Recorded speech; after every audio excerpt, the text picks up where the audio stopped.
Le Seigneur soit avec vous.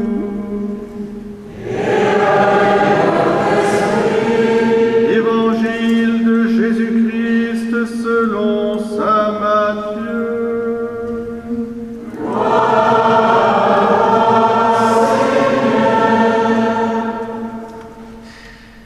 En ce temps-là, Jésus disait à la foule cette parabole: le royaume des cieux est comparable à un trésor caché dans un champ. L'homme qui l'a découvert le cache de nouveau, et dans sa joie, il va vendre tout ce qu'il possède et il achète ce champ. Ou encore, le royaume des cieux est comparable à un négociant qui recherche des perles fines. Ayant trouvé une perle de grande valeur, il va vendre tout ce qu'il possède et il achète la perle. Le royaume des cieux est comparable encore à un filet que l'on jette dans la mer et qui ramène toutes sortes de poissons. Quand il est plein, on les tire sur le rivage, on s'assied, on ramasse dans les paniers ce qui est bon et on rejette ce qui ne vaut rien. Ainsi en sera-t-il à la fin du monde. Les anges sortiront pour séparer les méchants du milieu des justes et les jetteront dans la fournaise. Et là, il y aura des pleurs et des grincements de dents. Avez-vous compris tout cela? Ils lui répondirent oui. Jésus ajouta: c'est pourquoi tout scribe devenu disciple du royaume des cieux est comparable à un maître de maison qui tire de son trésor du neuf et de l'ancien. Alléluia.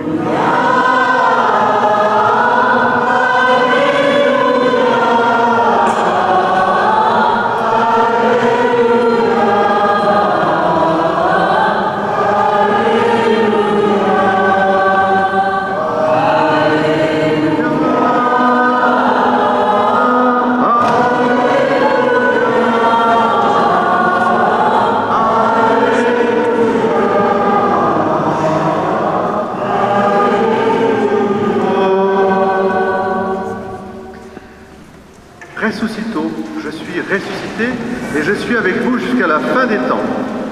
Alors, en 1937,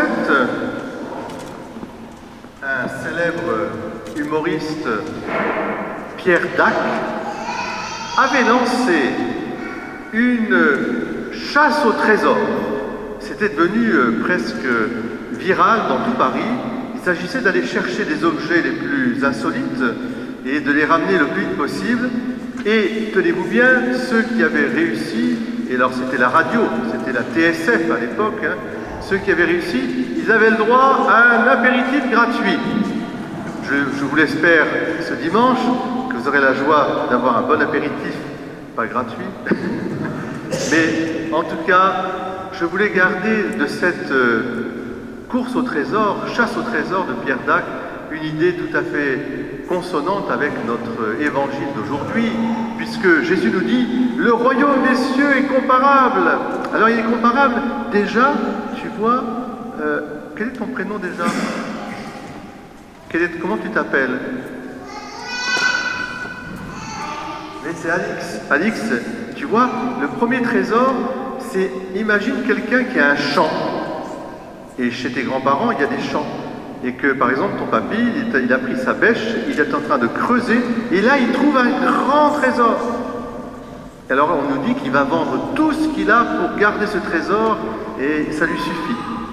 Et puis, une autre histoire, alors, magnifique, un très beau aussi, une très belle parabole, c'est les perles fines. Qui n'aime pas les perles? Surtout mesdames, n'est-ce pas? Des perles fines. Un négociant va trouver des perles incroyables, une perle tellement belle qu'il vend tout ce qu'il a pour l'avoir parce qu'il a trouvé son trésor. Et au fond, cette chasse au trésor, c'est quelque chose de fondamental, c'est-à-dire, c'est au fond la rencontre que nous faisons avec le trésor de nos vies, Dieu. Celui qui a rencontré Dieu dans sa vie, il devient par Jésus-Christ enfant de Dieu, destiné à la gloire des enfants de Dieu, au royaume. Vous voyez ? Et c'est cela le trésor. le trésor de nos vies. Et il faut faire concourir tous les autres trésors de nos vies, et il y en a, la famille, l'amour, les époux entre eux, les parents avec les enfants, même votre travail. Il y a de belles choses qu'on réalise et les joies aussi qu'on veut partager. Mais tout cela, il doit être orienté vers l'unique trésor de nos vies, Dieu, le royaume de Dieu, c'est-à-dire Dieu en nous et nous en Dieu. Et ça vaut la peine de vendre tout le reste pour cela.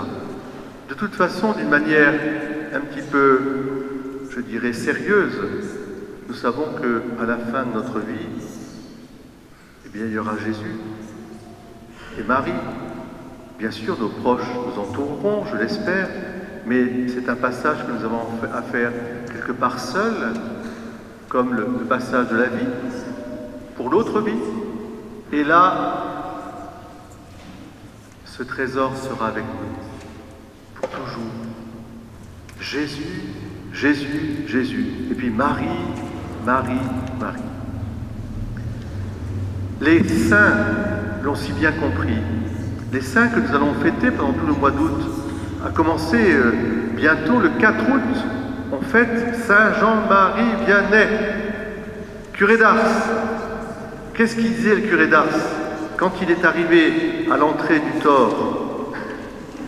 Il a vu un petit garçon, vous savez, c'était à l'entrée d'Écully, il lui a dit « C'est où l'église ?»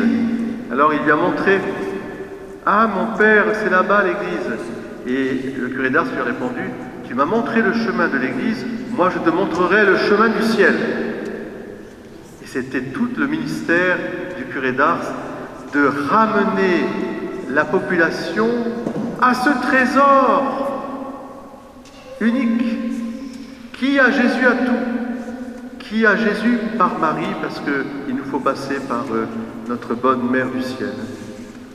Alors, je crois que dans nos vies, aujourd'hui, en ce dimanche, le Seigneur nous demande de nous dire, avec Salomon, qu'est-ce que tu désires? Ce trésor, cette sagesse qu'il nous faut demander.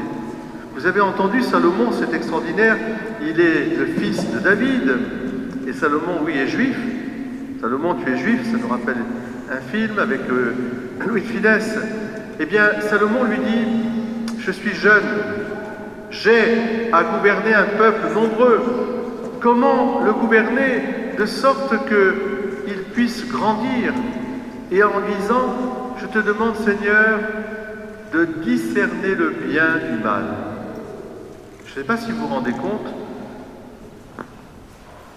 si nos hommes qui gouvernent le monde commençaient par dire à Dieu, donne-moi la sagesse pour discerner ce qui est bien de ce qui est mal. Mais quel programme extraordinaire de vie sociale. Moi, j'ai toujours pensé que la vie sociale, c'était une affaire de liturgie, en fait. C'est-à-dire, il faut d'abord nous relier les hommes à Dieu pour ensuite les relier ensemble. Et alors, vous vous rendez compte? Donne-moi cette sagesse. Cette sagesse, c'est Jésus-Christ. Parce que en Jésus, je discerne ce qui est bien et mal, au sens, ce qui me permet de rester dans la communion et la filiation divine. Ce qui m'empêche d'être fils et fille de Dieu, c'est le péché, c'est le mal. Dieu, lui, reste toujours en relation avec nous. Il n'oublie pas ses enfants. Mais ce qui me sépare de la communion, c'est le mal. Et aujourd'hui, dans notre monde, il est certain que le mal est tellement oppressant, il est tellement diffus, on a l'impression qu'on perd la tête. Il faut demander au Seigneur le discernement pour pouvoir témoigner. Alors, demandons cette sagesse et je vais vous terminer par une petite histoire que j'aime bien et que je vais raconter en descendant auprès d'Alix, parce que ça va lui plaire aussi à Alix. C'est une petite histoire que un jour un prêtre m'a racontée, j'ai trouvé ça sublime. Il y avait au Thor 3 filles magnifiques, elles étaient très belles.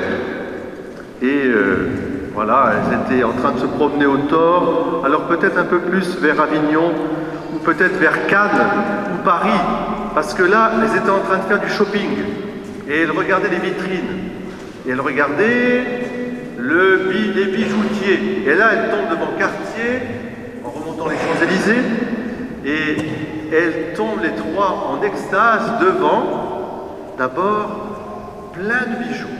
Tu sais, des bijoux. Alix, tu connais déjà. Et alors, toi, tu as un trésor aussi. Et alors, la première, elle regarde, elle voit devant elle une rivière de diamants. Tu imagines? Waouh! Ça scintillait! Et alors, elle est là, elle dit, ah, si j'étais riche! Eh oui, elle disait, si je pouvais, eh bien, je m'achèterais bien cette rivière de diamants.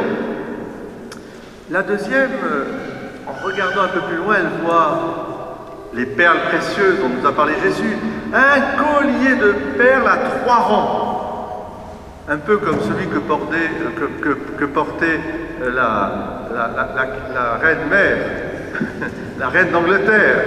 Alors, un collier incroyable, elle est là, elle dit, oh, elle dit à sa seconde, non, moi je vendrai tout, j'achèterai ce collier de perles. Et puis la troisième s'appelait Alix. Alors elle était là, elle disait rien. Et puis, alors les autres, au bout de certain temps, disent, mais Alix, et toi, tu ferais quoi? Regarde tous ces bijoux, regarde cet or, regarde ces bagues et tout ça. Et elle réfléchit, puis elle dit, moi, si j'étais riche, j'épouserais le fils du bijoutier.